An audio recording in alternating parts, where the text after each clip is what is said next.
அனைவருக்கும் கணித வணக்கம். இப்ப பார்க்க போறது 7ஆம் வகுப்புக்குரிய கணக்கு முதல் பருவம் இயற்கணிதம்ங்கிற யூனிட்ல பயிற்சி 3இல் 4ல 5வது கணக்கை பார்க்க போறோம்.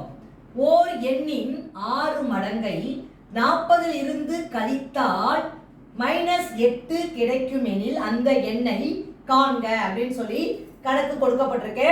இப்போ ஓர் எண் என்பது நம்ம என்ன செய்வோம், x ன்னு வச்சுக்கிறோம். ஓர் எண் இஸ் ஈக்குவல் டு x. 6 மடங்கு அப்படின்னு கொடுத்துருக்காங்க. 6 மடங்கு அப்படின்னா நம்ம என்ன செய்யணும், 6x ன்னு போட்டுக்கிறோம். 6 மடங்கு ஈக்குவல் டு 6x. இப்ப பாருங்க, 40 இருந்து கழித்தான்னு கொடுத்துருக்காங்க. அப்ப 40 மைனஸ் 6x ஈக்குவல் டு எவ்வளவு கிடைக்குது, -8. இதான் சமன்பாடு. இப்ப நமக்கு தேவை x கண்டுபிடிக்க போறோம். அதுக்கு முன்னாடி முதல் ஸ்டெப் என்ன பண்ண போறோம், -6x ஈக்குவல் டு இந்த -8 அப்படியே தான் இருக்கும்.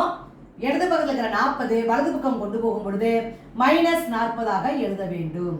இப்ப பாருங்க, அடுத்த ஸ்டெப் -6x ஈக்குவல் டு ஒரே குறியீடா இருந்தா கூட்டிட்டு அந்த குறியீடை போடணும். இப்போ -8யும் -40யும் கூட்டினால் -48.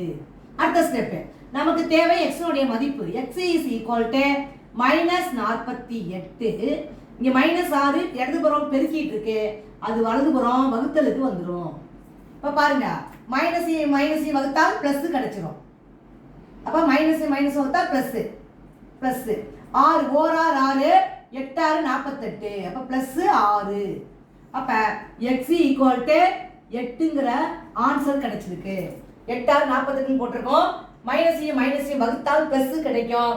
therefore அந்த n is equal to கேட்கப்பட்ட கேள்விக்கு உரிய விடை வந்து என்ன கிடைச்சிருக்கு, 8. புரிஞ்சுங்களா?